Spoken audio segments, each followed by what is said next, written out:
hope somebody starts getting the message. My kid's not here anymore. Ma'am, my kid's not here. He's dead. Because of him. He ruined my life. I'd like them to go to hell and rot there forever. Ma'am, come on. No, you know what he told everybody in court? They need to be held accountable for their actions. You need to be. Do you remember me? Do you remember me? Do you remember my son? An all-star wrestler? He's gone. He shot himself in the heart. You scumbag!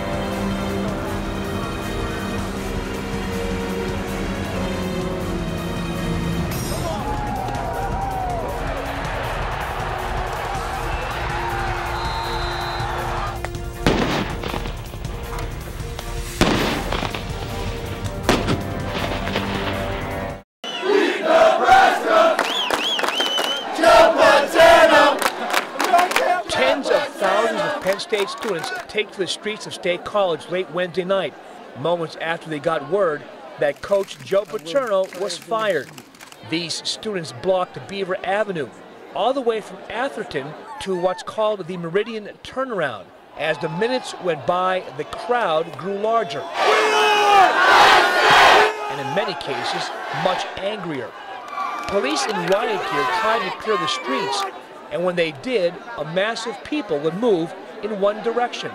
And if you weren't careful, it was very easy to get stumbled. I'm shocked, to be honest. It's a, I don't know, tragedy for Penn State. I mean, he's a true legend, a role model to many. He had already said earlier in the day that he was going to retire at the end of the season. Why is that not good enough? Let him leave with his dignity. Don't do this to him.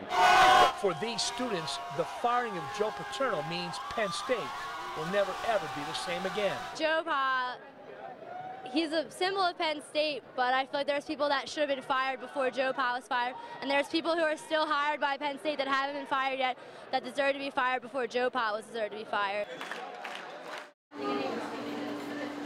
I'm Michael Moots. I'm owner of Michael Moots Candies. I'm actually a third-generation candy maker. We have about 15 people with us who have been with me for a long time, anywhere from 10 to 30 years. It's a very sweet business. We make probably 60 or 70 different varieties of candies. Everything from caramels to clusters to buttercreams to peanut rolls. We make barks, fudge. We're drizzling popcorn and chips. We've been going 7 days for a couple of months now, and it's tiring. I'll be glad when the season's over. Okay. We're gift wrapping and we're packing towers for some of our customers. I think it's a nice gift. It's a gift that everyone enjoys chocolate. It's something that's delicious and good and fun, and I think that's what gives it the Christmas boost. A borough that preserves much of its past loses part of it. It's an icon in the town. The Sunrise Diner. Eggs and potatoes.